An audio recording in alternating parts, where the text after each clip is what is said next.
Hi friends, how are you? Today I'm going to discuss with you about the part 4 of our series about slab conduiting in building. Okay, I already discussed before the first floor concreting type. What are the conduits provided in the first floor slab casting type? Now we are talking about the slab casting of the second floor.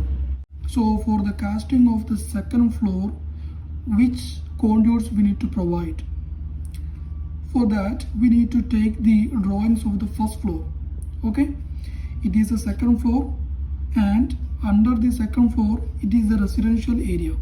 Okay, so we need to take the first floor drawings, first floor light drawings, power drawings, fire alarm drawings, like that. Okay, here I have drawn a plan layout. Okay, it is the coordination drawing. Here I have taken a coordination drawing of the first floor. Okay, in the coordination drawing there would be all services, lights, sensors, motion sensors, emergency, okay, smoke detectors, FCU, dampers, everything. Okay, and whenever we do a conduiting of a slab, we must take the coordination drawing. Okay, the coordination drawing correctly specifies each element in the correct distance.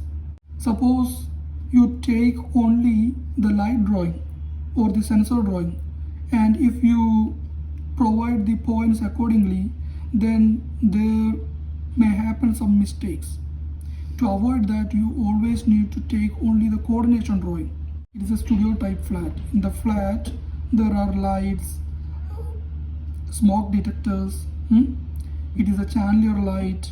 On the wall, there are light switches, and the toilet, there are lights, FCU, water heater, and we have the DB inside the flats, ONU inside the flats. Okay, for all these services, we need to provide the conduits. So we normally provide 20 mm PVC conduits for the lights. Okay, we provide the conduits for the lights. We finally drop into the DB. We have smoke detectors inside the flats. We need to loop it with 25 mm PVC conduit. Okay, and we have DB. We know that the DB's incomer, cable or wire would always come from the electrical room. So there are two methods for that. The first one is, if our DB's incomer is wire, okay, then we need to provide the 50 mm conduit through the slab directly to the electrical room. We would provide it through the slab and we would drop into the electrical room. Suppose your DB incomer is cable, then you need to provide the cable tray after the slab concreting. That means during the time of the second fixed time, because the cable requires landing. Okay, so we would provide always cable tray for the cables. And next one is the ONU. For the ONU, we need to provide 32 mm PVC conduit directly from ONU to telephone room, okay, through the slab. Otherwise, we can do one thing. We can drop a 32 mm conduit from this ONU to the corridor. Okay, and after the slab casting during the second fixing time, we can take this drop from here to telephone room through the cable tray, and we might have intercom inside the flat. For that also, we can drop a 25 mm conduit in the corridor, and later we can take this through the cable tray directly to the telephone room. And when we come into the corridor, we can see smoke detectors, lights, sensors, all other services. Okay, for the lights, I already told you 20 mm conduit, and for the sensor, emergency lights and smoke detectors, all we would provide 25 mm PVC conduit. We would loop all the services. For example, we would loop lights and we would drop it into the electrical room landlord DB. The smoke detector's loop would go directly to the FACP control panel. The FACP control panel would be on any telephone room or at the ground floor fire command room. And in the corridor we have dampers. We know that in the roof we have the smoke extract fan and makeup fan. Okay, for that we would have dampers on each floor. Okay, so we have the dampers. We would give the power to the damper with 20 mm conduit. Okay, this dampers power is coming from the electrical room. So through the slab we would give this conduit and we would loop all the dampers, and then that main wire goes to the electrical room, just like FCU also to the electrical room. And here we have a lift area. In the lift area we might have the CCTV.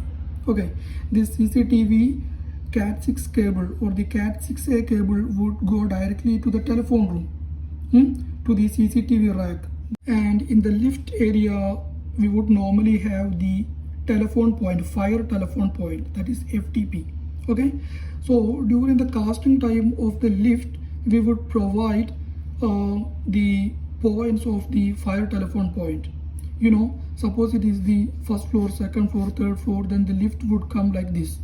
Okay, so during the casting of this lift we would give the FTP point, and we would give the looping of this conduit from one floor to another floor.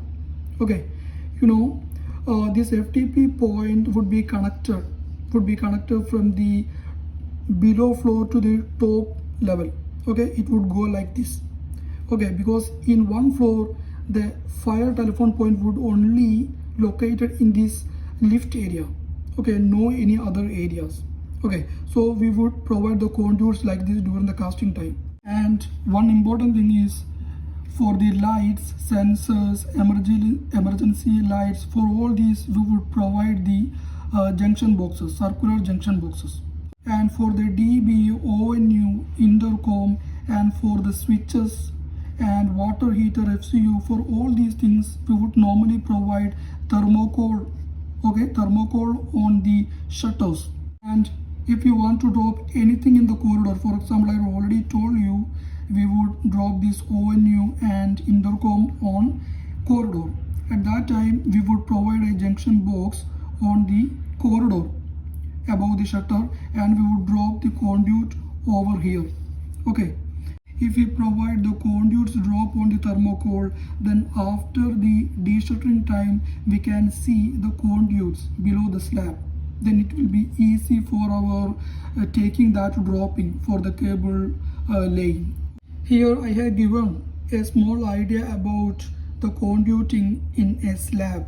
Okay, if you want to have more information about this, please see the previous parts of this video series. If you like this video, please subscribe this channel. Thanks for watching.